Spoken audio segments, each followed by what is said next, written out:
Amén. Les pido su paciencia. Para algunos estos temas son un poco repetitivos, pero para las personas nuevas pues son temas de doctrina importantes. Así que si es tan amable, por favor, abra su Biblia en Hebreos capítulo 13. La serie se titula Doctrinas Extrañas y es una serie, hermano, donde estaremos hablando de algunas enseñanzas o de algunas prácticas que se han metido en las congregaciones cristianas que parecen bíblicas pero no lo son. Por favor, si es tan amable. Hebreos 13:7.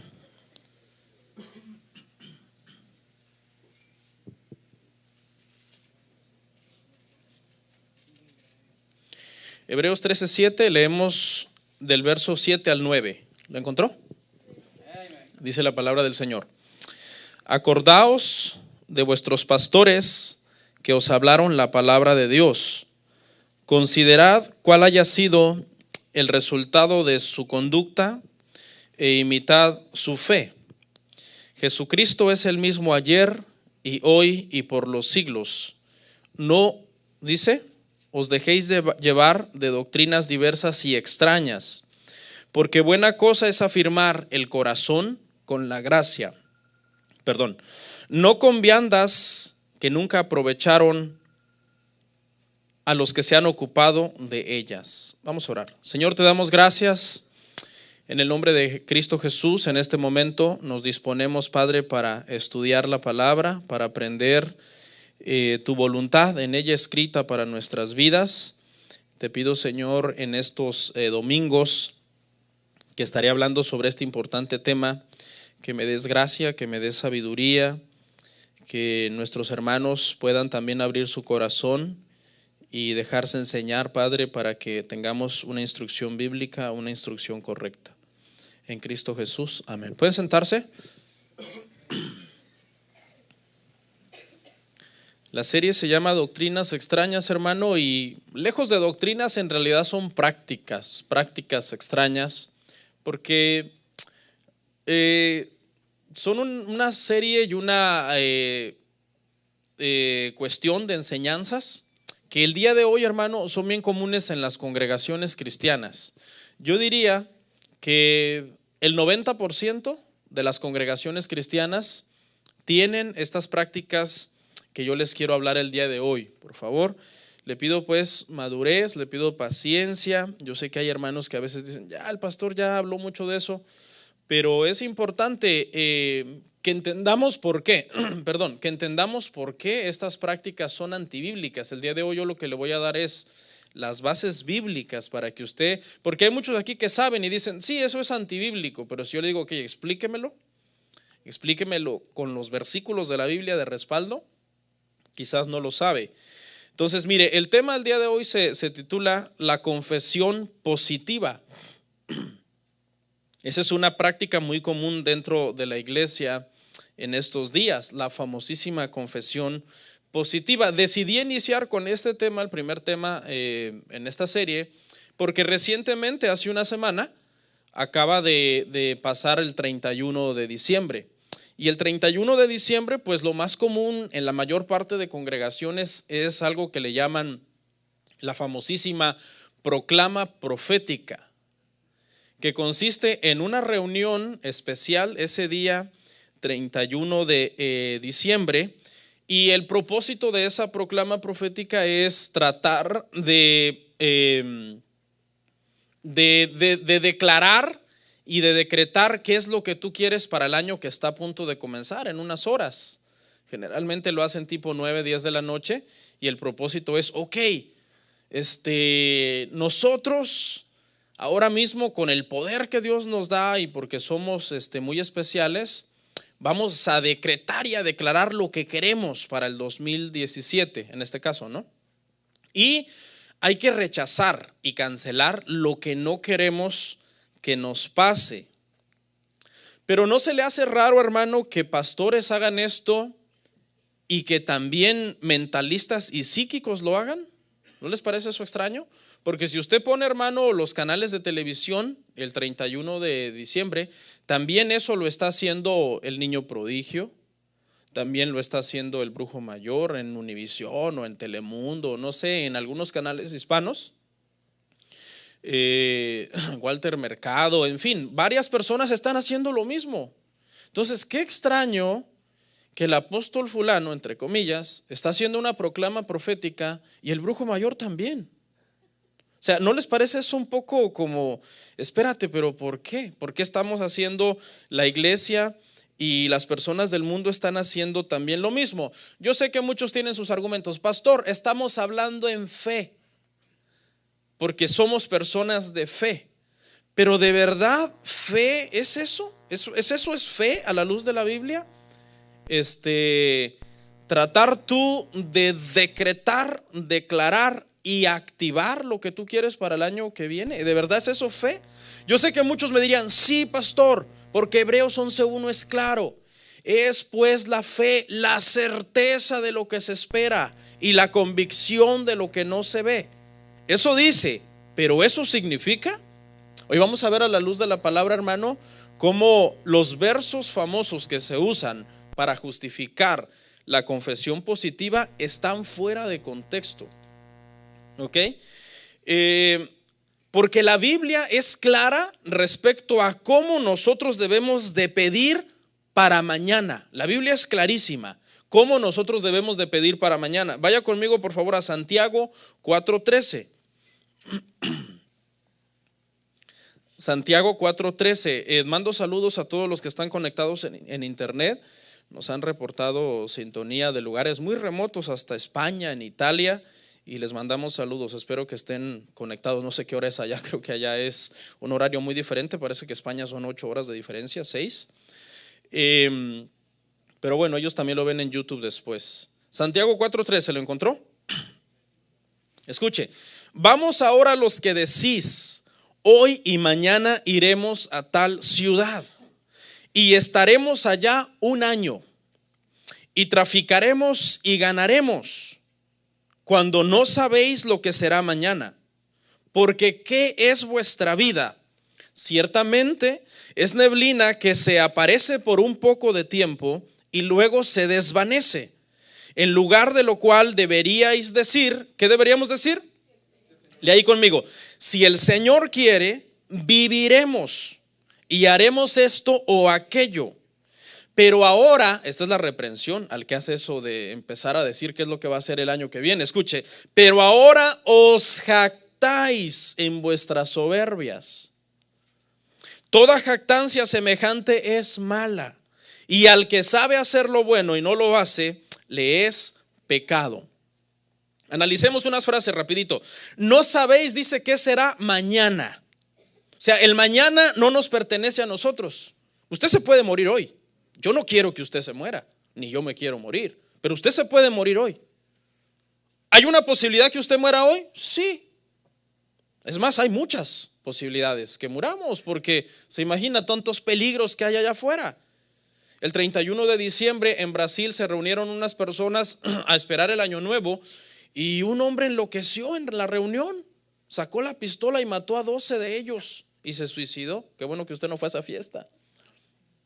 Por eso hay que tener cuidado con quién van a pasar el 31, hermano. Hay cada loco, hay cada cristiano que el 31 hace locuras. Un hombre murió en pleno 31 porque se le ocurrió hacer un FaceTime y manejar al mismo tiempo.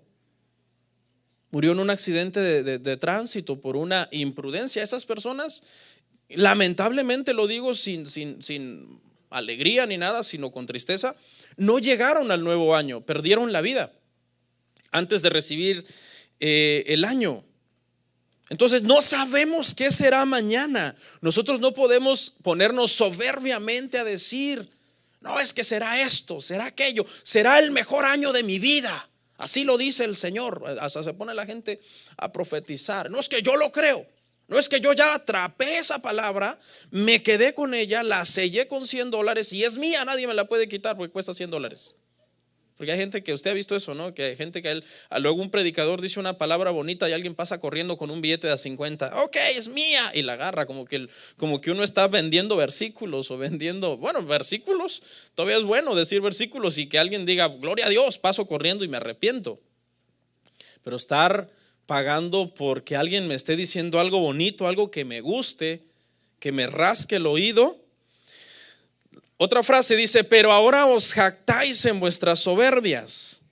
Todo humano que hace oraciones como estas, yo decreto, yo lo ato, yo lo activo, yo lo cancelo, yo lo desato, yo lo ato. Bueno, lo ata, lo desata, es que se desata. Yo lo desactivo, yo lo ordeno, yo lo mando, yo lo establezco, yo lo reprendo, como que tú fueras Dios. ¿Qué cree? Esas oraciones dice que son jactancias y son soberbias. La Biblia no nos enseña a orar así. Al final vamos a ver los modelos de oración que la Biblia tiene. Pero estas oraciones son oraciones llenas de soberbia, llenas de jactancia y también llenas de ignorancia bíblica. Porque una persona que habla así no sabe nada de la soberanía de Dios, porque Dios es soberano. Ese atributo de Dios significa que Dios hace como Él quiere, como Él en su soberanía, en su sabiduría ha establecido que así será, porque Él es el que puede hacer decretos, hermano, porque Él es el rey del universo. Él sí puede establecer y hacer decretos como Él quiera, porque Él es Dios. ¿Sabe de dónde salió esta enseñanza, hermano? De la confesión positiva. No es bíblica. Aunque algunos se revuelquen y digan, no, es que sí es. Ahorita vamos a ver los versos donde la sacaron. Esta enseñanza es una enseñanza, hermano, que se metió porque se metió a la iglesia mucho la filosofía. La filosofía se ha metido mucho dentro de la iglesia cristiana. Y dentro de la filosofía hay una rama que se llama metafísica. Investíguelo en internet si no me cree. Investigue en qué consiste la metafísica. Aristóteles, un filósofo aproximadamente que vivió, ¿qué será? Aristóteles vivió que unos 300 años antes de Cristo. No soy muy docto en filosofía. Él fue uno de los que más escribió acerca de metafísica. Y esta ciencia es una ciencia que hace un énfasis. Me parece que traje la definición. Por ahí si la pueden poner, por favor. Esta ciencia de la metafísica, hermano, es una rama de la filosofía, decía yo, y su énfasis es hablar de las cosas materiales, al punto de poder visualizarlas, conceptualizarlas y por medio de un poder mental atraerlas y hacerlas reales. Eso es metafísica. Y eso se ha metido el día de hoy a la iglesia cristiana. Entonces muchos cristianos, eso es lo que oran cuando están orando. Están orando un lenguaje de la metafísica, no un lenguaje bíblico. ¿Ok? Hay gente que ha llevado esas doctrinas al extremo, al punto de que se han sacado cosas que no están en la Biblia. Hace muchos años yo leí un libro que se llamaba La Cuarta Dimensión, y ese libro hablaba unas cosas que no están en la Biblia, que dice que cuando tú quieres algo, tú debes de anhelarlo con tal fuerza, como concentrarte y atraerlo y embarazarte de ello. Y cuando tú sentías que tú tenías un fuego dentro de tu panza a causa de tanto estarlo llamando con la mente, era señal de que ya te habías embarazado de esa cosa. Y ahora, ¿qué faltaba? Pues un proceso, ¿verdad? ¿Cómo se le llama el proceso, hermanos? Donde están de gestión, ¿verdad? La gestación, y luego pues había que darlo a luz. Y decía el autor de este libro, bueno, una vez que ya tú estás seguro que estás embarazado de eso, no te preocupes. Va a venir cosas como, ¿verdad? Debes de cuidar tu producto que está en tu vientre, pero lo vas a dar a luz. Te puedes embarazar de una casa. Él decía que él se embarazó de una bicicleta, que él anhelaba una bicicleta, y él se embarazó de la bicicleta y entonces la dio a luz, y al tiempo apareció ahí su bicicleta en su puerta de su casa. Yo sé que para muchos suena esto así como bien raro, ¿no? Pero hay gente que quizás es nueva hoy aquí que dice, no, espérate, el pastor está a punto de dar una enseñanza que contradice todo lo que a mí me han enseñado. Pues lo siento. Ok, ahora vamos a analizar el pasaje que leímos de Hebreos, rapidito. Unas frasecitas rápido. Acordaos, dice, de vuestros pastores que os hablaron la palabra. Se cree que el autor de los Hebreos es el apóstol Pablo. Tiene muchísimas marcas de Pablo el libro de los Hebreos. Y los teólogos creen que por alguna razón especial él no quiso ponerle su nombre al libro de Hebreos, porque como era un libro dirigido a los hebreos y él ya había tenido muchísimos problemas con los hebreos, él dijo: si lo firmo me lo van a rechazar. ¿Ok? Entonces, escuche, dice que los pastores tenemos el deber, hermanos, de hablar la palabra. Y hablar la palabra, hermano, es un trabajo muy serio, porque cuando nosotros estamos hablando la palabra de Dios, estamos dando el mensaje de salvación a las personas para que sus almas sean salvos, aunque sabemos que el que hace el trabajo de salvación, pues es el Señor. ¿Ok? O sea, no se trata de que yo me ponga a inventar. No, dice que tenemos que hablar los pastores la palabra. Dice: considerad cuál haya sido su conducta e imitad su fe. O sea, los pastores debemos de tener una fe ejemplar. Mientras que Cristo es nuestro modelo invisible a seguir de todos, el pastor, de alguna forma y entendiéndolo en su contexto, es un modelo visible. Es a quien uno dice: bueno, una persona irreprensible. Entonces dice, pero lo que me gusta es lo que sigue. Dice: e imitad su fe. Es decir, aquí todos deberíamos de tener una conducta que se parezca a la de Cristo. Pablo le dijo a los corintios: yo seré imitador de Cristo. Y bueno, por lo menos ustedes sean imitadores míos, por lo menos. Aunque Pablo estaba a mucha distancia de ser como Cristo, porque Cristo es Dios. La tercera parte dice: Jesucristo es el mismo ayer, hoy y por los siglos. ¿Sabe cuál es el problema, hermano, con muchas iglesias que no creen que la doctrina es importante? Que le han hecho a la Biblia updates. ¿Cuántos saben qué es un update? Si usted tiene un teléfono de esos Apple, que te sale un numerito rojo ahí, te dice que tu teléfono tiene un update. Y tú te vas ahí a los settings y te vas ahí y buscas y te dice que hay un nuevo software que si lo quieres instalar. No sé si saben de qué estoy hablando. Tú haces el update y el teléfono, pues ahora resulta que ya le apareció un nuevo icono que no tenía, o ya una aplicación que tú usas mucho ahora tiene otra función que no tenía, porque se mejoró el teléfono, el software del teléfono se mejoró. La Biblia no. La Biblia no necesita updates. Eso es lo que mucha gente hace. Lo que mucha gente dice es que la Biblia es un libro de hace 2000 años, hablando del Nuevo Testamento para acá. Ya hay muchas cosas anticuadas, por lo tanto, pues voy a ver qué nueva enseñanza yo invento, porque es que lo que ya todo mundo sabemos. Entonces tratan de hacerle updates a las doctrinas de la Biblia. Las doctrinas de la Biblia, escuche, le voy a decir algo. Las doctrinas de la Biblia no son nuevas. Las doctrinas de la Biblia tienen aproximadamente 2000 años de estarse enseñando en la iglesia. Los reformadores dijeron, para evitar que la gente saliera con nuevas revelaciones, los reformadores inventaron un dicho que dice: si es nuevo, no es bíblico. Yo sé que esto a muchos les causa problemas, pero ¿cómo? ¿Cómo que si es nuevo? Entonces yo no puedo tener una nueva revelación. No. Yo no puedo inventar una nueva doctrina para la iglesia. No.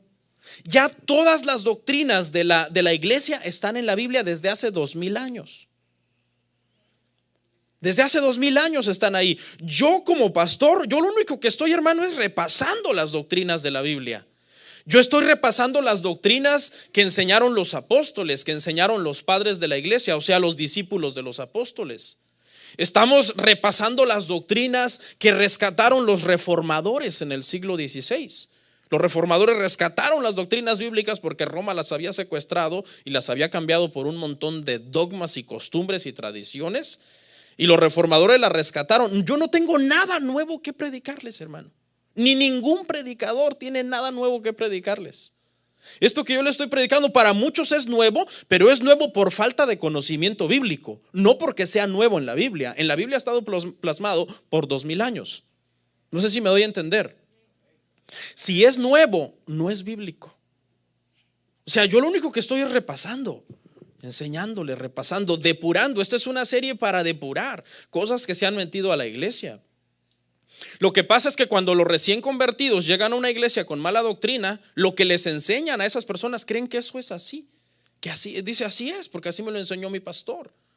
Pero la pregunta sería ver si el pastor está predicando la palabra como es, porque dice: e imitad su fe, si lo están haciendo bien. Escuché el otro día a un predicador decir, dice: No, dice, si usted se quedó con las prédicas que oyó hace 20 años o hace 30 años, usted está atrasadísimo, dice, en doctrina. Estaba diciendo así, en serio. No, dice, ahora ya la enseñanza es nueva, dice, y cada día hay cosas nuevas que Dios nos va dando y nos va revelando. No es cierto. Yo escucho a unos predicadores de sana doctrina en internet, hermano, y el otro día me topé con un audio del pastor del 69 en YouTube. Obviamente YouTube no existía, sino que es un audio que ellos guardaron en cassette y hace poco lo subieron. ¿Sabe qué? Las prédicas que predica hoy en 2016, 2017 son las mismas del 69. Tienen el mismo contenido bíblico, la misma enseñanza, la misma reprensión, la misma exhortación, la misma corrección. ¿Por qué? Porque las Biblias, la doctrina, perdón, tiene 2000 años de antigüedad, no es nueva. Ok, la última frase de Hebreos dice, no os dejéis llevar de doctrinas diversas y extrañas. El día de hoy, hermano, las doctrinas diversas y extrañas abundan. Y el consejo para nosotros los creyentes es que no nos dejemos llevar por ellas. Es decir, debemos de estar fuertes y firmes en Cristo, teniendo una doctrina sana y una doctrina correcta. Aunque aquella doctrina nueva suene muy atractiva, porque hay gente que dice, no, algo nuevo está haciendo Dios en esta iglesia. ¿Han oído eso? Ven, crecimos en un año de 100 personas a 1000. Y eso solamente fue por medio de nuestro sistema de encuentros. Así es que es el nuevo método, es la nueva visión, la nueva revelación de Dios para la iglesia. Mentira. No hay nueva visión y nueva revelación para la iglesia. La iglesia, hay un diseño para que la iglesia crezca según la iglesia apostólica, la iglesia de los hechos, y es la predicación de la palabra. Los apóstoles predicaban la palabra y el Señor añadía los que habían de ser salvos. El cristiano debe de estar apasionado con la palabra, no con una nueva visión o una nueva revelación, un nuevo movimiento, algo fresco que supuestamente el Espíritu Santo acaba de dar y que aquí es donde está el avivamiento. Hasta hay iglesias que dicen eso, aquí está el avivamiento. Si estás en una iglesia sin avivamiento, no estás en nada. Si usted tiene la palabra, usted está en todo. Porque es por la palabra, hermanos. Es una palabra sana la que a nosotros, hermano, nos da vida. Ahora, vamos a ver los versos, hermano, de dónde salió la confesión positiva. ¿De dónde salió esta enseñanza? Bueno, fue una fusión de filosofía y Biblia. Se fusionó algunos versículos de la Biblia sacados de contexto con la metafísica de Aristóteles, uno de los filósofos. Hay varios autores de metafísica, pero él es uno de los más importantes. ¿Ok? ¿Todo por qué? Por sacar de contexto unos versículos de la Biblia que pareciera que te están mandando a confesar cosas positivas. Parecieran eso si tú no los lees correctamente. ¿Qué es el contexto? Ya me he cansado de hablar de eso, pero el contexto para interpretar un libro, usted debe de saber, número 1, quién lo escribió. Número 2, para quién está dirigido. Número 3, cuál era el contexto histórico en el momento en que esa porción se escribió. Número 4, cuál es lo que rodea ese versículo que usted está leyendo. Usted no puede leer un verso e interpretarlo sin leer lo que lo rodea. El contexto histórico y también la intención que el Espíritu Santo tenía cuando Él inspiró ese pasaje. Eso es entender la Biblia, hermanos, en contexto. Cuando usted lee el contexto de un pasaje, todo cobra sentido.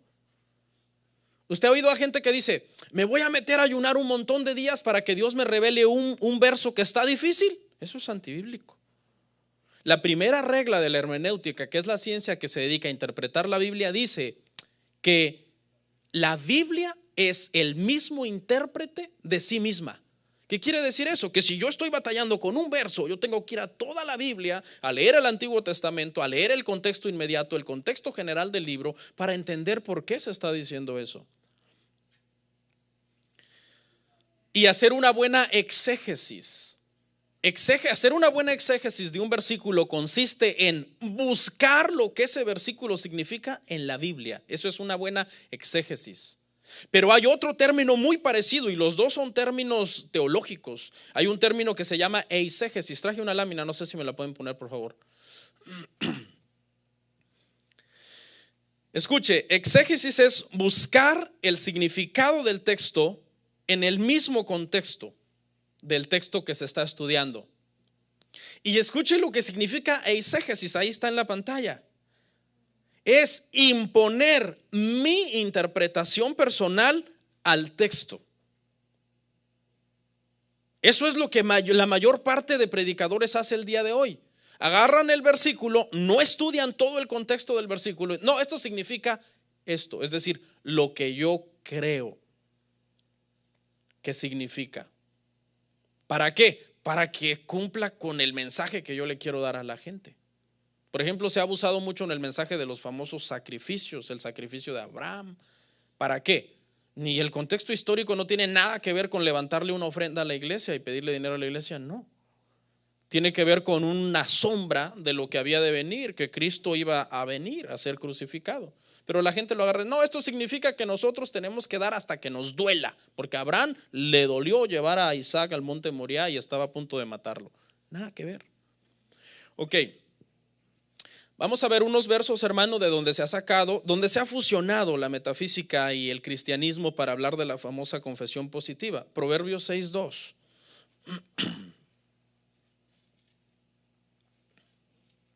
Pero antes, para que usted entienda un poco más lo que es el contexto, busque Proverbios 6:2.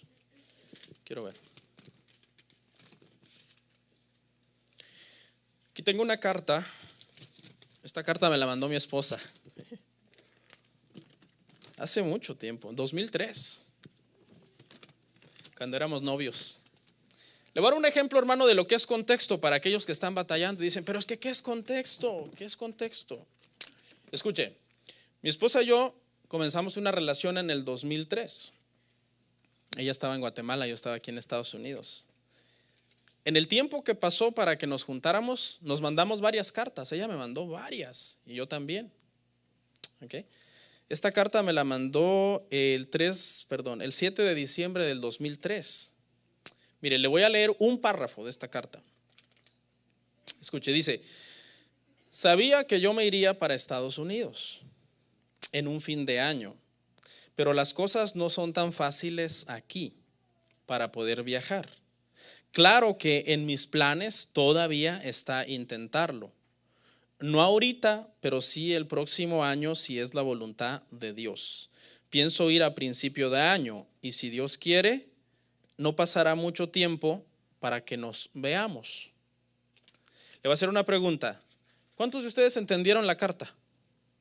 No, pues pastor, préstemela para leerla toda. ¿Sí o no? ¿Sí o no? Lo primero que usted dice, bueno, para que la entienda, porque apenas les leí un párrafo. Eso es contexto. Para que usted entienda esta carta, usted la tiene que leer toda. Ahora, aunque usted la leyera toda, solamente entendería lo que hablamos en esta carta. Pero para entender cómo inició nuestra relación, las cosas que hablamos en ese año y medio de noviazgo, y cuando ella vino, usted tendría que leer como 30 cartas que tenemos ahí en una caja. 30 cartas aproximadamente. Tendría que leerlas todas para ir armando, ir entendiendo, ok, se conocieron a través de esto, esta persona los presentó. ¿Me entiende? Entonces, usted no puede interpretar esta carta aisladamente por un párrafo que yo le acabo de leer. Es exactamente esa misma regla que se aplica para interpretar la Biblia. Usted no puede interpretar un versículo sin leer toda la Biblia, sin leer mínimo el contexto histórico del libro. Ahora, con esto yo creo que le di un poquito más de luz a usted y ahora me va a entender mejor. Proverbios 6:2. Dice: te has enlazado con las palabras de tu boca y has quedado preso en los dichos de tus labios. Este es un proverbio que se usa para decir que no hables negativo. No hables negativo. ¿Por qué? Porque aquí dice que si tú dices algo negativo, te estás enlazando con esas palabras de tu boca y estás quedando preso en los dichos de tus labios. Entonces, no puedes decir que estás enfermo. No puedes decir. Si tú dices, no, es que yo tengo gripa, y una persona que tiene esa doctrina te oye, no digas eso, hermano. Ahora ya no se te va a quitar en una semana, ahora te va a durar un mes. ¿Por qué, pastor? Es que te acabas de enlazar con los dichos de tu boca. O si de repente no has trabajado y no tienes dinero y alguien te pregunta, hermano, ¿y cómo andan sus finanzas? No, pues ando mal económicamente. No, no diga eso. ¿Qué no ve que el diablo está huyendo?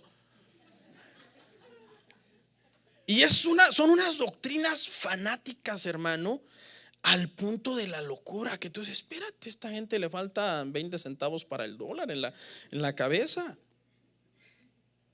¿Por qué? Porque es que ese verso da a entender eso. Pero es que ese verso tiene un contexto. Y ese contexto hay que conocerlo para saber por qué se está hablando eso. El proverbio, hermano, es una amonestación contra la pereza, el proverbio 6, y la falsedad. Y también es un proverbio que te hace un llamado a no andar de prestanombres, prestando tu nombre o saliendo de fiador de alguien que tú no conoces, que tiene un mal testimonio y te puede meter en un problema. Tú no puedes interpretar Proverbios 6.2 sin leer Proverbios 6.1. Vaya conmigo ahí. Proverbios 6.1.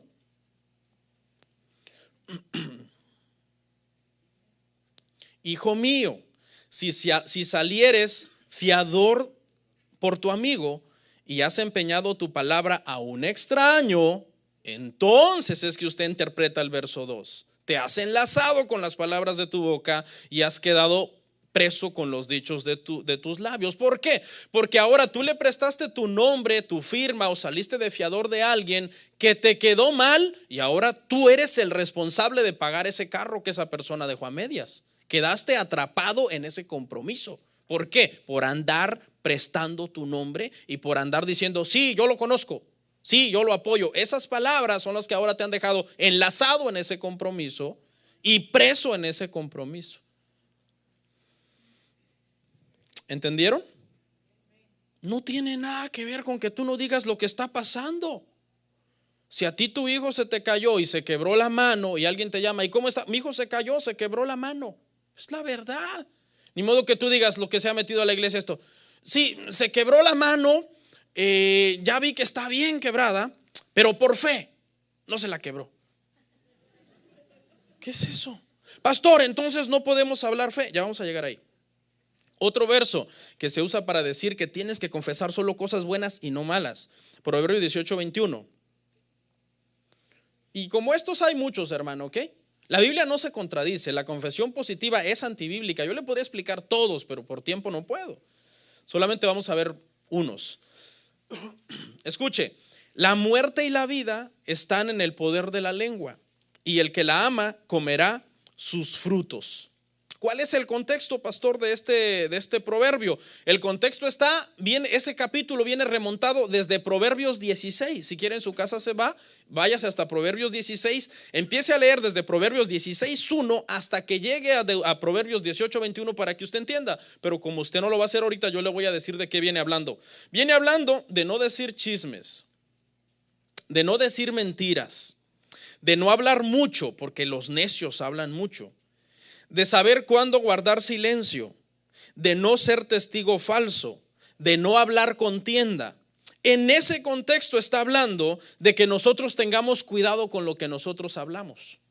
No es de que literalmente en tu lengua dice, está el poder, dice, de la muerte, así que yo no puedo hablar muerte, yo no puedo hablar enfermedad, yo no puedo hablar miseria, yo no puedo hablar nada malo. Yo solamente tengo que hablar vida, tengo que hablar salud, prosperidad, dinero, finanzas. Y ese es el vocabulario de la gente. Pasan reprendiendo todo lo malo, porque esto no lo recibo, lo cancelo, lo ato y lo echo fuera, y declarando todo lo bueno. Será el mejor año de mi vida.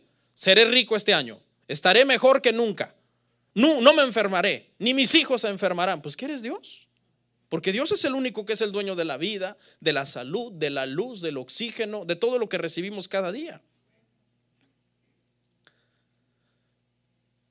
Entonces la gente dice, aunque estés enfermo no lo puedes decir, y aunque no tengas dinero no lo puedes decir, y si te está yendo mal no lo puedes decir.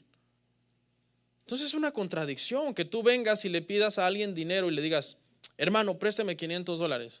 ¿Qué pasó, hermano? ¿No tiene dinero? No, sí tengo. Entonces no le presto. Por fin, ¿tiene o no tiene? No, es que por fe lo tengo.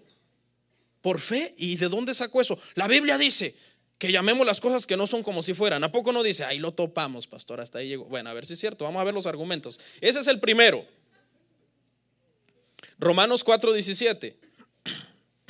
Eso del famoso hablar por fe o hablar en fe, eso es antibíblico. Eso no está en la Biblia. Vea, vamos a verlo. Eso es una fusión de metafísica y versículos fuera de contexto. Romanos 4:17, como está escrito, te he puesto por padre de muchas gentes delante de Dios, a quien creyó. ¿Ok? El cual da vida a los muertos y llama las cosas que no son como si fueren. En primer lugar, vamos a hacer unas aclaraciones. Este texto fue dirigido a Abraham. Esta palabra era para Abraham, a quien Dios había puesto por padre de muchas gentes. En primer lugar, no es para usted. Usted no puede aplicar cuando Pablo le dice a Timoteo, toma mucho vino por tus constantes enfermedades. No, eso era para Timoteo, en un caso específico de enfermedad para él. No sé si me entiendo. Hay cosas que eran específicas para alguien. Este versículo es un versículo específico para Abraham. Ok, pastor, pero de todos modos ahí dice que llama las cosas que no son como sí, pero Dios. ¿Quién?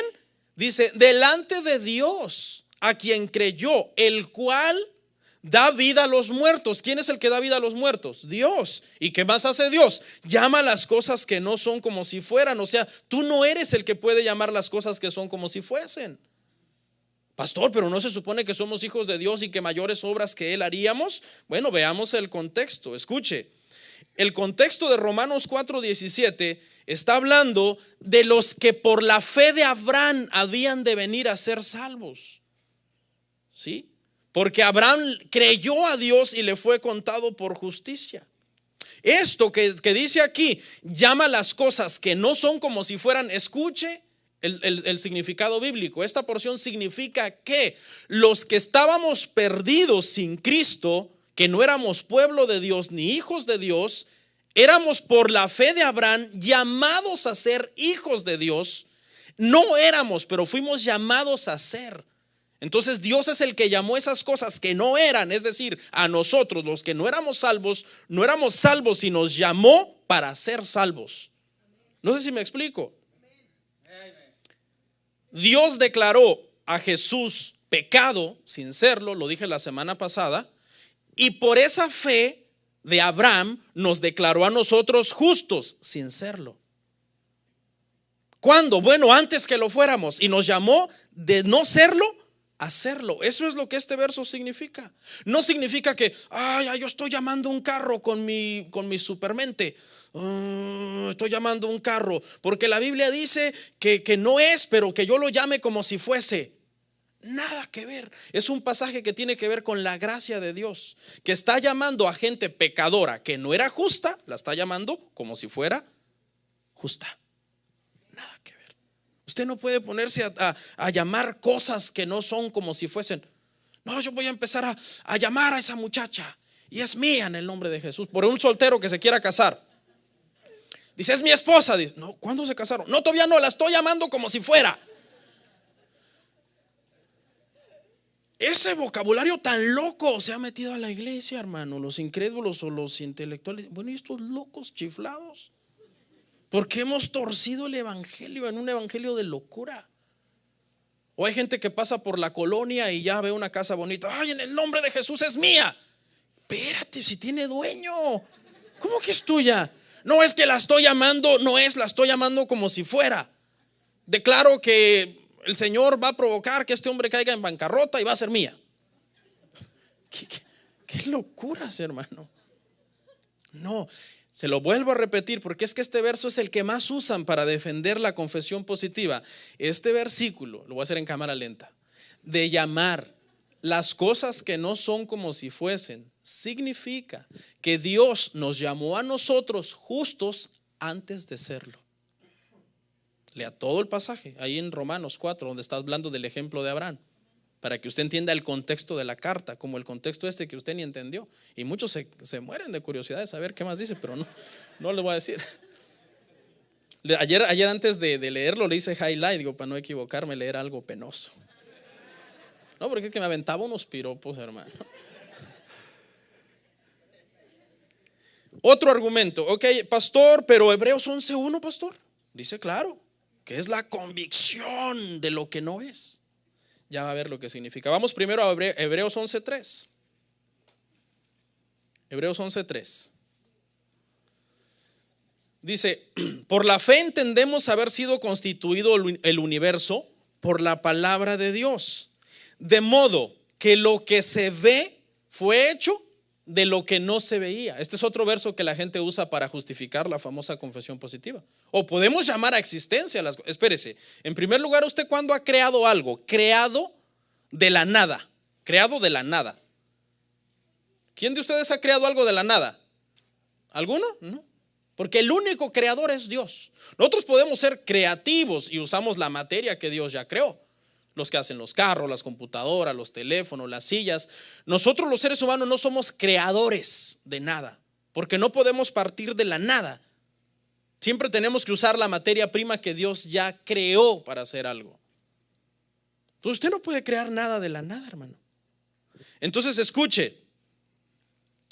Dios con su palabra creó todo lo que hoy es visible y tangible con el poder de su palabra. Y dijo Dios, sea la tierra, sea la luz, hizo al hombre y con su palabra comenzó a crear todo de la nada. Usted no puede crear nada de la nada.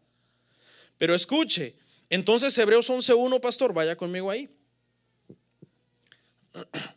Es pues la certeza de lo que se espera, la fe, la certeza de lo que se espera y la convicción de lo que no se ve.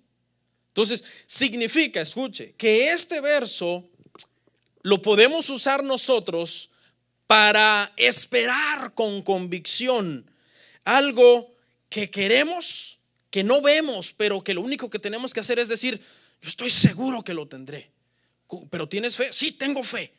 Tengo fe porque dice que es la convicción. Tengo la convicción. No significa eso. Lea Hebreos 11 completito. Escuche lo que significa. Cuando tú lo lees completo, tú te das cuenta que en ese pasaje habla de Abel, que Abel por la fe ofreció mejor ofrenda que Caín. Habla de Enoc, que Enoc por la fe caminó por Dios y fue traspuesto por Dios. Habla de Abraham, que Abraham por la fe le creyó a Dios y le fue contado por justicia y fue llamado padre de muchas gentes.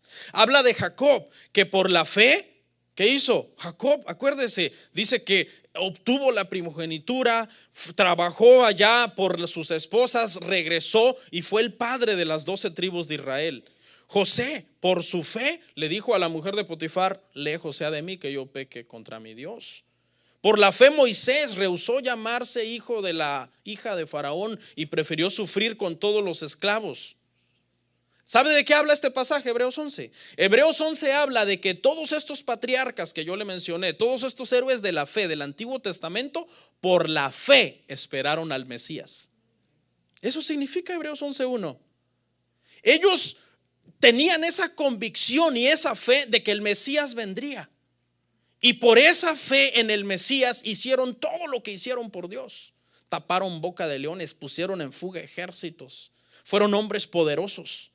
Poderosos espiritualmente, pero ¿qué cree? Pobres, perseguidos, vivieron en cavernas, algunos vestían pieles de cabras. Lea todo Hebreos 11. Usted no puede ponerse a interpretar Hebreos 11:1 sin leer todo el pasaje. Pastor, ¿cómo usted sabe que esto significa Hebreos 11:1? Porque el contexto lo dice. Vaya conmigo a Hebreos 11:39 al 40. Escuche. Hebreos 11:39 al 40. Y todos estos, los que le acabo de mencionar, y todos estos, Abel, Enoc, Noé, Abraham, Jacob, José, Moisés, Gedeón, ahí menciona varios, David, Josué, todos estos, aunque alcanzaron buen testimonio mediante la fe, ¿qué pasó? No recibieron lo prometido. Pero no acabamos de decir que el 11:1 es que vas a recibirlo porque tienes convicción. ¿Qué pasó? Porque es el mismo capítulo. Estamos hablando de Hebreos 11. Estamos en el mismo capítulo. No hemos cambiado de capítulo. ¿Sí ve la contradicción? Hebreos 11:1 no significa esperar con convicción y anhelar algo para que te venga. Ellos lo anhelaron y lo esperaron con convicción, pero no recibieron lo prometido. ¿Por qué no recibieron lo prometido? ¿Qué significa esa parte de no recibieron lo prometido? Significa que no vieron a Jesús. ¿Por qué? Porque Jesús nació muchos cientos de años después que ellos murieron. ¿Quiénes sí lo vimos? Nosotros. ¿Por qué? Porque cuando Jesús nace, Jesús funda la iglesia. Jesús vino dice que ellos, aunque tuvieron buen testimonio, lo esperaron y lo anhelaron, pero Jesús no nació en la época de ellos. Jesús nació en la época de para acá. Lea lo que sigue diciendo: proveyendo Dios alguna cosa mejor, ¿para quién? Para nosotros, para que fuesen ellos perfeccionados aparte de nosotros. Entonces escuche lo que significa Hebreos 11:1. Los antiguos del Nuevo Testamento con convicción esperaron a Jesús, viendo hacia el futuro, y no lo vieron. Nosotros ahora, 2000 años después, con convicción y fe, creemos en Jesús, viendo hacia el pasado. Porque ¿quién de ustedes lo ha visto literalmente? Si no es por la fe. Ellos lo vieron por la fe, lo anhelaron por la fe, lo esperaron por la fe, y Él nació cientos de años después de que muchos de ellos murieran. Nosotros ahora creemos en Él por la fe, pero ninguno de nosotros lo hemos visto. Lo únicos que lo vieron fueron las personas que estaban vivos cuando Él vino y que estaban cerca de Él en su ministerio. Pedro, Juan, Pablo. Pablo lo vio en un éxtasis a Jesús. ¿Sí ve? Hebreos 11:1 no significa ponerte a anhelar cosas. Nada que ver. Hebreos 11:1 significa que los antiguos esperaron a Jesús con fe. ¿Y vino? Sí vino. No lo recibieron en su momento, pero vino. Esta es la parte que voy a cerrar del mensaje. Escuche, unas preguntas. ¿Podemos los cristianos pasar por calamidades? Job 2:9 al 10. Job 2:9 al 10. En esta parte me voy a ir ya rápido. Entonces le dijo su mujer: ¿aún retienes tu integridad? Maldice a Dios y muérete. Y él le dijo: como suele hablar cualquiera de las mujeres fatuas, has hablado. ¿Qué? ¿Recibiremos de Dios el bien y el mal no lo recibiremos? En todo esto no pecó Job con sus labios. Job era un hombre justo, era un hombre piadoso, y recibió con humildad y con integridad lo que Dios permitió en su vida. Él no se puso, hermano, a renegar de lo que le estaba pasando, sino que con humildad él dijo: así como hemos recibido muchos bienes, bueno, también recibimos los males que Dios ha determinado para nosotros. En Job 1:21 al 22, no lo busquen, no lo traigo, dice que nada de esto pecó Job contra Dios, ni atribuyó despropósito alguno a Dios.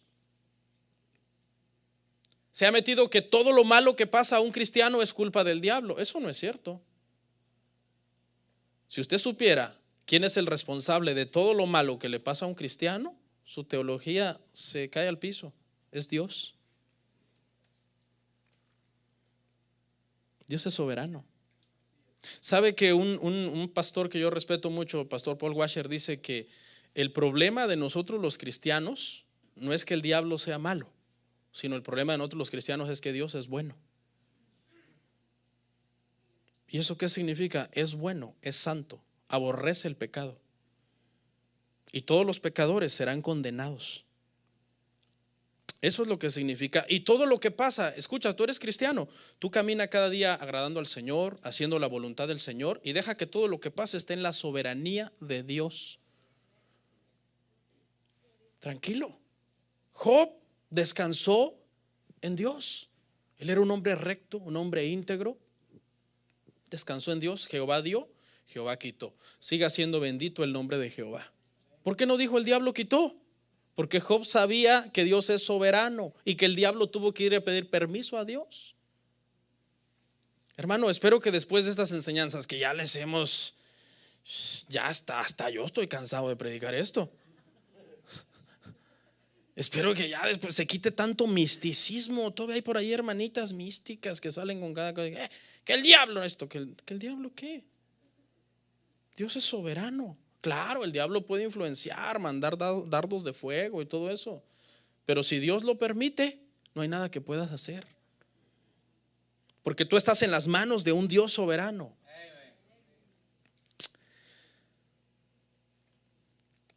Entonces podemos pasar calamidades, hermano. Yo no quiero que me pasen calamidades este año 2017, pero me pueden pasar calamidades. Mire, un pastor de la ciudad, que Dios lo bendiga, hay que estar orando por él. Ahorita recibiendo el año le murió la esposa. Primero, creo 1 o 2 de enero le murió la esposa. Tremendo, hermano. ¿Nos puede pasar a nosotros calamidades cuando entra el año nuevo? Sí. No porque un apóstol, un profeta venga y te diga que no, que él ya decretó sobre ti lo mejor. ¿Qué es eso? Otra pregunta. ¿Podemos los cristianos enfermarnos? Primera de Timoteo 5:23. Primera de Timoteo 5:23 dice: y no bebas agua, sino usa de un poco de vino por causa de tu estómago y de tus frecuentes enfermedades. Esto genera una serie de preguntas. ¿Por qué Timoteo estaba enfermo? La primera pregunta. La segunda pregunta: ¿estaba Timoteo en pecado? Porque hay iglesias hoy que si alguien está enfermo, ¿qué habrá hecho? Y se juntan por ahí las famosas intercesoras, que generalmente son un montón de señoras bien intencionadas, pero que no saben ni papa de la Biblia, y a saber qué habrá hecho. Hay que orar por ella, pero que ya sea la última vez, porque muchos se enferman. No hay que vamos a andar ahí orando por ella y ella pecando.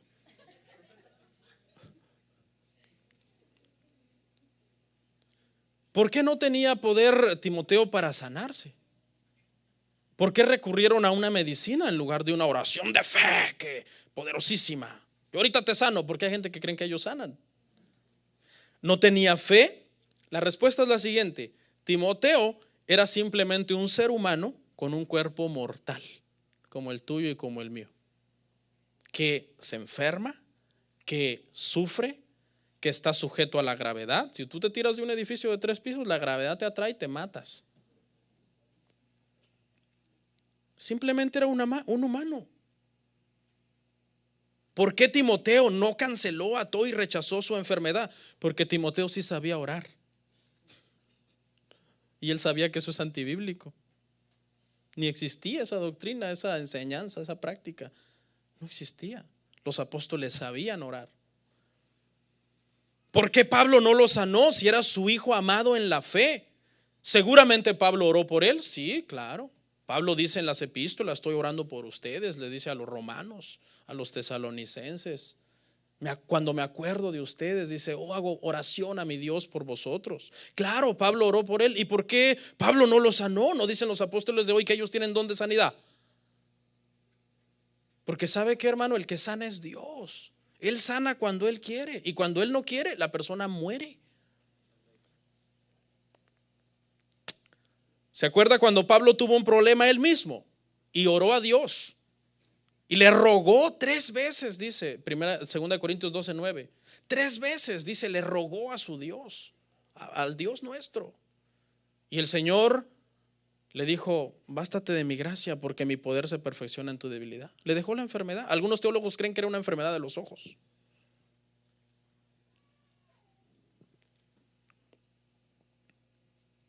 Ok, hermanos. Algunos me preguntan: pastor, ¿por qué Dios permite que le pasen cosas malas a las personas buenas? ¿Sabe por qué? Porque es en las malas cuando los hijos de Dios mejor entendemos y conocemos quién es Dios. ¿Quiere una cita bíblica? Vaya conmigo. Job 42:1-2. Es en las malas donde mejor entendemos y conocemos a Dios. Job 42:1-2, rapidito. Escuche: respondió Job a Jehová y dijo: yo conozco que todo lo puedes y que no hay pensamiento que se esconda de ti. No traje más versos, pero los versos que siguen dice: ahora entiendo que de oídas te había oído, mas ahora mis ojos te ven. La prueba a Job le trajo bendición. Llegó a entender y a conocer más la soberanía de Dios. ¿Se acuerda cuando Job desafía a Dios y dice que Dios le habla desde el torbellino? ¿Dónde estabas tú?, le dice el Señor a Job, cuando puse el fundamento de la tierra. ¿Dónde estás tú cuando los animales salvajes están pariendo sus crías en el monte? ¿Tú los alimentas? Y Job quedó así, mire. Entendió y conoció quién era Dios.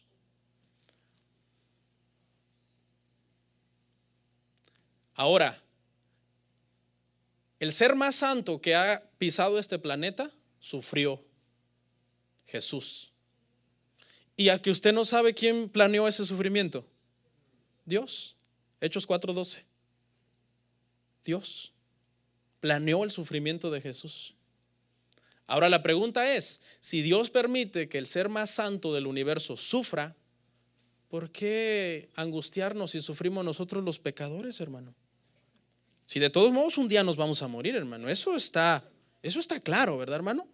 Usted ya sabe que en 100 años, todos los que estamos en este cuarto, en 100 años, todos nosotros los que estamos en este salón, vamos a estar muertos. Todos.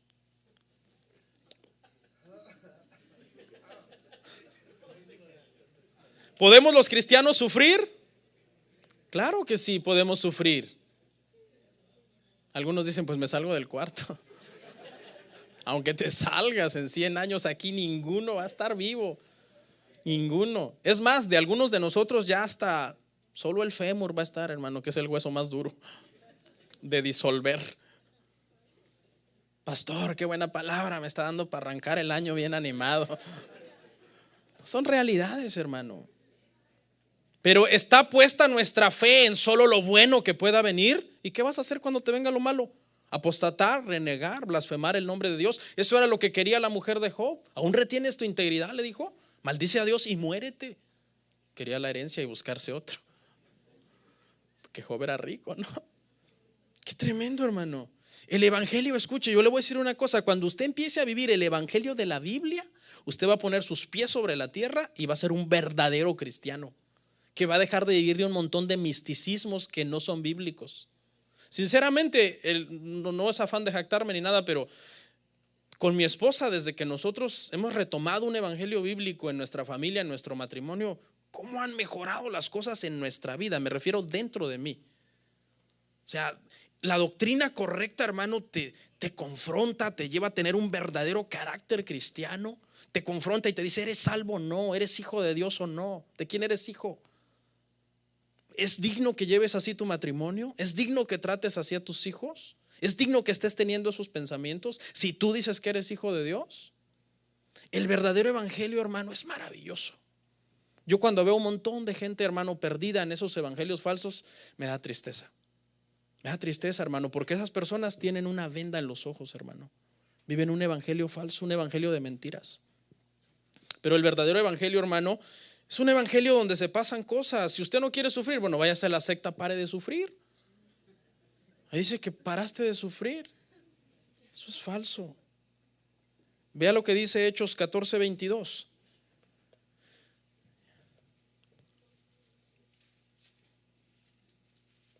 Hechos 14:22, hermanos.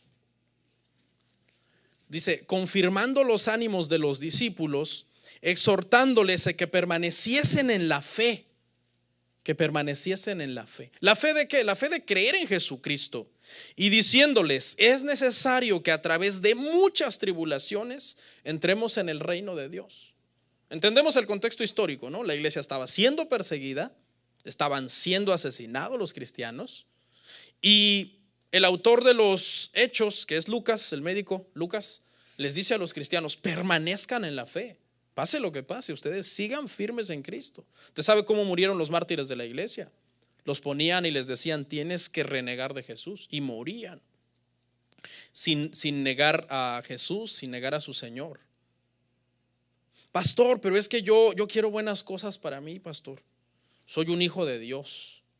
Hay unos que se la dan así de muy espiritualoide, se van al extremo. Yo soy una princesa de Jehová, dicen algunas hermanitas. O algún otro hermano por ahí que no sabe de la... Yo soy un príncipe. Yo quiero lo mejor para mí, porque es que yo soy un hijo de Dios. Bueno, vamos a Lucas 12:15. Ahora, las cosas buenas son buenas, pero hay que ubicarnos, hermano. Y les dijo, mirad, guardaos de toda avaricia. ¿No será que eso que le llaman fe es avaricia? No, es que yo quiero lo mejor por fe. ¿No será avaricia? Porque dice, porque la vida del hombre no consiste en la abundancia de los bienes que posee. O sea, las cosas buenas, ¿a quién no le gustan, hermano? A todos. Y siempre oramos por ustedes, que Dios los bendiga, que Dios les provea, que Dios los ayude. Pero no consiste en eso, hermano. La vida de un creyente consiste en tener una fe firme y estable en Jesucristo. Eso es el evangelio. Para eso vino Jesús, a morir a la cruz del Calvario, para salvar nuestra alma de la condenación eterna. No para que nosotros usemos esa fe, entre comillas, para vivir mi mejor vida ahora. Eso es antibíblico. ¿Cómo voy a vivir mi mejor vida ahora? No, mi mejor vida es cuando yo muera y esté con Cristo. Ok, hermanos. Ahora, pastor, ¿y ahora qué voy a hacer cuando ore, pastor? Ya no sé decir nada más que atar, desatar. Bueno, pues aprendamos a orar, hermanos. Vamos a ver unas oraciones en la Biblia y terminamos. La oración de Ana, mire, 1 Samuel 1:11. E hizo voto diciendo: Jehová de los ejércitos, si te dignares a mirar la aflicción de tu sierva y te acordares de mí, y no te olvidares de tu sierva, sino que dieres a tu sierva un hijo varón, yo lo dedicaré a Jehová todos los días de su vida, y no pasará navaja sobre su cabeza. Ana rogándole al Señor por un hijo. Si te dignares a mirar a tu sierva. La otra vez, hace ya un tiempo atrás, como 1 año y medio, nos visitó un matrimonio en la casa. No son de acá. Y me dicen los hermanos que se estaban preparando para tener un hijo, que habían estado batallando por mucho tiempo para tener un hijo, pero no podían.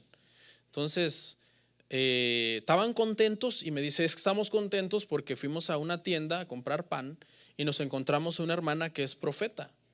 Entonces ella nos dijo que en 9 meses ya van a ser el hijo, vamos a tener un hijo, pues en 9 meses vamos a tener un hijo. Y pues le oró fuerte al vientre y, ¿me entiende? Le declaró y le decretó fuerte. Bueno, hermano, ya hace 1 año y medio de eso, como que ya tardó, ¿no? Ya como que nada. ¿Sí? Mire cómo oró Ana por un hijo. Si te dignares, es decir, la decisión es tuya. Si te dignares a mirar a tu sierva. Hermanas, cuando oren, oren con humildad a Dios. Si hay alguna hermana por ahí esperando, orando por un hijo, encomiende eso al Señor. Y para las mujeres que Dios no les permite tener hijos, pues no, Dios sabe que el Señor sea, tal vez ese niño, ¿verdad? Te iba a quitar mucho tiempo, ¿no? O sea, los niños son una bendición y todo, pero Dios en su soberanía sabe lo que hace. No estamos en la ley donde era una mujer marcada o maldita o pecadora por no tener niños, ¿no? Estamos en la gracia. Si Dios decide que una hermana no tenga hijos, es decisión soberana del Señor. Y la hermana tiene que seguir dándole la gloria y la honra al Señor. Fíjese cómo oró nuestro maestro, el Señor Jesús, Mateo 26:39. Yendo un poco adelante, se postró sobre su rostro, orando y diciendo: Padre mío, si es posible, pase de mí esta copa, pero no sea como yo quiero, sino como tú. Una oración humilde, hermano. Una oración sencilla. Una oración arrojándose a la soberanía del Padre, que ya tenía predispuesto que él iba a ir a la cruz.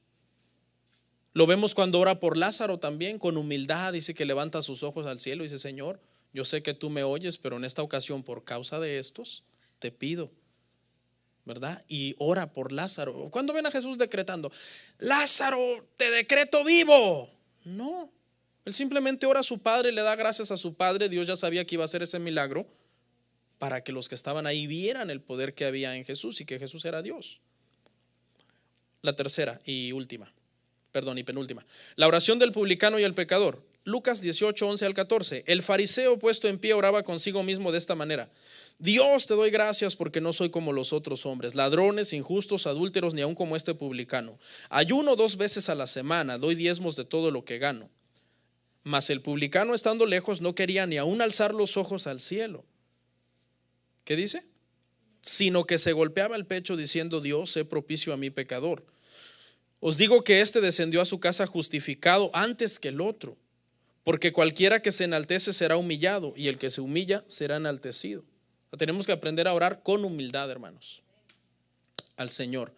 Porque cuando nosotros oramos con jactancia y con soberbia, es como querer anular que Dios es Señor. Estamos anulando o queriendo anular que Él es soberano. Estamos anulando que Él es justo también. Hay muchas gentes que a veces esas doctrinas de la confesión positiva les hace decir cosas locas, hermano. Porque yo conocí de un caso de una persona que le pusieron el hijo preso. Nada que ver, ustedes nadie lo conoce. Y el hijo había hecho algo malo. Había sido acusado de haber abusado de una menor. Las familiares de esta persona orando, lo decretamos libre. Entonces, ¿estás que orando por la injusticia? No, porque Dios es justo. No, se le comprobó que lo hizo. ¿Qué es lo justo? Que esté preso. Eso es lo justo. No, es que lo decretamos libre. Entonces, ¿qué oración es esa, hermano, tan extraña? La última. 2 Corintios 12, 7 al 9. Y para que la grandeza de las revelaciones no me exaltase desmedidamente, me fue dado un aguijón en mi carne, un mensajero de Satanás que me abofeté para que no me enaltezca sobremanera, respecto a lo cual 3 veces he rogado al Señor que lo quite de mí. Y me ha dicho, bástate de mi gracia, porque mi poder se perfecciona en la debilidad. Por tanto, de buena gana me gloriaré más bien en mis debilidades, para que repose sobre mí el poder de Cristo. El más grande de los apóstoles, desde mi punto de vista, haciendo una oración de humildad y sencillez, diciendo, haz como tú quieras en mi vida, Señor. Esta es la oración de Pablo, autor de 13 epístolas de la Biblia. Pero oiga la oración de los apóstoles de hoy. Una oración llena de soberbia, hasta bufan, hermano, por todo el altar, y se pasean y corren entre las sillas y tiran a la gente. ¿No? Hermanos, el propósito de este tema es o era de que aprendamos a tener un vocabulario cristiano bíblico y que hagamos oraciones correctas a la luz de la Biblia. Mientras más vivas de un evangelio de fantasía, más frustrado será tu cristianismo. Pero si tú vives un evangelio real, un evangelio bíblico, estarás tranquilo, confiando en que Dios tiene el control de todo. Vamos a orar, hermanos.